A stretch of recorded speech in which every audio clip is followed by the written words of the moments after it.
So we are well into January at this point, which for me means I am smack in the middle of Columbus winter, which historically has been pretty gross. Typically this leads to some pretty frigid mornings, or the occasional blizzard, and while that's pretty gross if you have to go out and commute anywhere in it, it is absolutely excellent if you just want to crank up the heat, grab your favorite blanket, and cuddle up with a Steam Deck for some marathon sessions of gaming with some of your personal favorites. And because the Steam Deck is pretty much the perfect gaming companion to take with you to any place in your house where you find to be the most comfortable, today what I wanted to do was highlight a few cozy games that are absolutely perfect for a long winter's night where you just want to unwind, chill out, and just bathe in the soft glow of an LCD. So all that being said, now I'm going to go ahead and list out some personal favorites along with a couple of new games that I discovered recently. But let's go ahead and start off nice and slow with a game that is honestly about going nice and slow, A Walk with Yaya. A Walk with Yaya is short and sweet both literally and narratively. The premise is that you're taking your great-grandmother out for a walk after she's lost a little bit of her confidence following a fall. It's a touching premise, and the developer Trent Garlip was kind enough to reach out to me and kick me a code over on Twitter. And I started it up not really knowing what to expect beyond the monochromatic aesthetic, and I'd say I rolled credits a little over an hour after getting started. And you'll spend that time walking and talking with your grandmother as she tells stories about some of her earlier years in life while also contrasting those periods against who she is today. It's just a poignant little tale that's more than worth an hour of your evening. Also, I have to say, I absolutely love the presentation in this game. It's reminiscent of firing up an original Game Boy game that's been given a 2.5D treatment, and it runs great on the deck. Although I will say that despite the seemingly simple presentation on offer here, you may want to go ahead and bump the graphics settings down to medium for this game.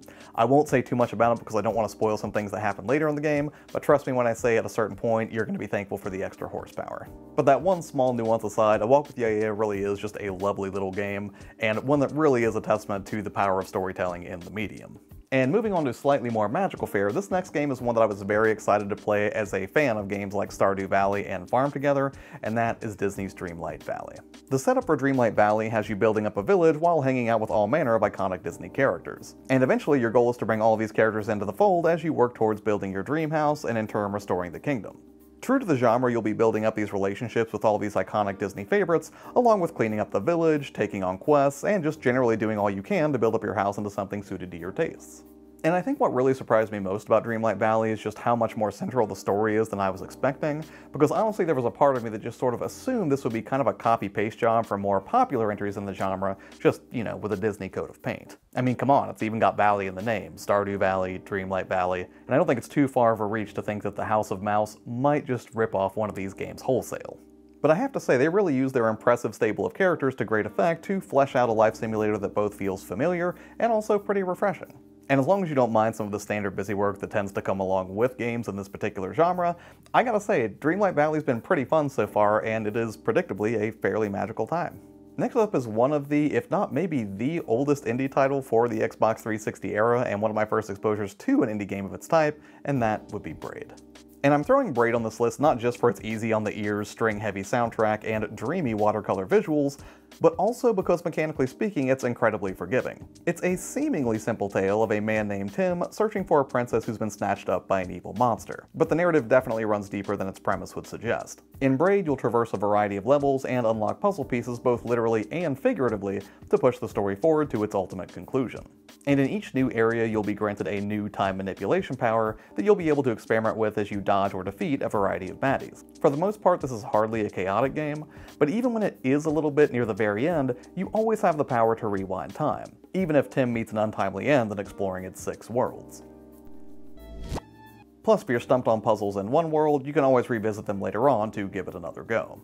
And the truth is, I haven't revisited this game nearly as often as I'd like, so I'm diving back in this year to reminisce a bit considering it came out way back in 2008. Plus, I think that for cozy play sessions, it's a particularly good candidate, considering how there's no real major failure condition, and considering we can now place Braid firmly within the retro category, it's going to be pretty easy on the battery life as well. But while Braid is a single-player platforming affair, this next entry allows you to bring along a friend or up to 3 friends if you want to cozy up with some loved ones, and that is Sackboy: A Big Adventure. Now, full disclosure, I've been playing this on the PlayStation 5 and have not played the deck version yet, but from what I've gathered across the web, it performs well, so I'm going to go ahead and charge ahead with this one because this game is an absolute blast if you're just looking for some lighthearted platforming fun. Now, I've been a sucker for Sackboy since his debut on the PS3 in Little Big Planet, and I love the series' focus on playful creativity. And that's not to mention that visually these games are completely gorgeous, using a wide range of crafty materials that really bring the world, Sackboy, and his friends to life in a big way.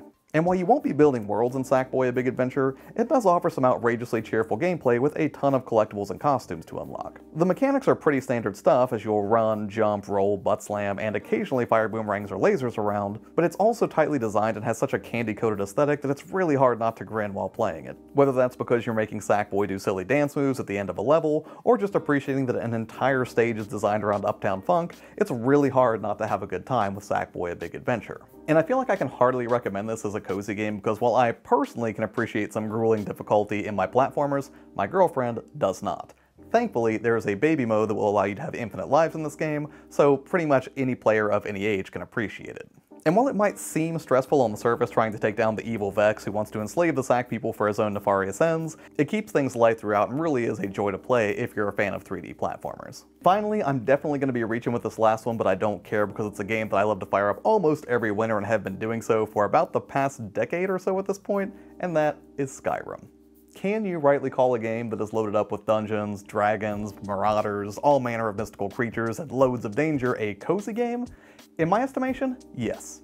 Yes, you can. Now, admittedly, I'm a little bit biased here because when Skyrim dropped on the 360 way back in 2011, I spent a lot of hours fine-tuning my Elvish Rogue and just wandering around. And to this day, I have never beaten Skyrim, and truthfully, I don't even really feel compelled to beat Skyrim. And I guess that's because while the lore is vast and deep in the 5th outing of Elder Scrolls, I've just always been perfectly content to explore its world almost haphazardly just to see what I could stumble across. Now don't get me wrong, I have a blast fighting giant spiders or sewer rats or just randomly picking fights with the city guards, but honestly I derive just as much joy from soaking in some of its quieter locations. Whether that's traveling under moonlight wherever the wind takes me, or just spending some time doing quiet, deliberate inventory management in the local pub. And speaking personally, the dead of winter is when I most get excited for games, movies, or shows that are draped against a high fantasy setting. And Skyrim is great at letting you flesh out your character precisely as you'd like, so if you want to go in full bore with an aggressive approach, there are definitely builds for that, or if you prefer a stealthier, ranged approach, picking off your opponents from great distances under cover of nightfall, you can do that too. And while Skyrim is definitely getting long in the tooth at this point, to me it always felt like the gaming equivalent of your favorite hoodie. Yes, it's seen better days, but ultimately it has been a reliable go-to for years, and in the present day, it still very much holds up. Alright, and that's it for this one. I just thought it would be a really fun idea to go through some games that really come off almost like comfort food, I guess, you know, when the weather's really gross outside and you're pretty much just cooped up inside playing video games. So, what about you? Are there any particular cozy games that you would recommend? Because I would love to hear what you're playing too. As always, thank you so much for your time, have an amazing day, and I'll see you next time.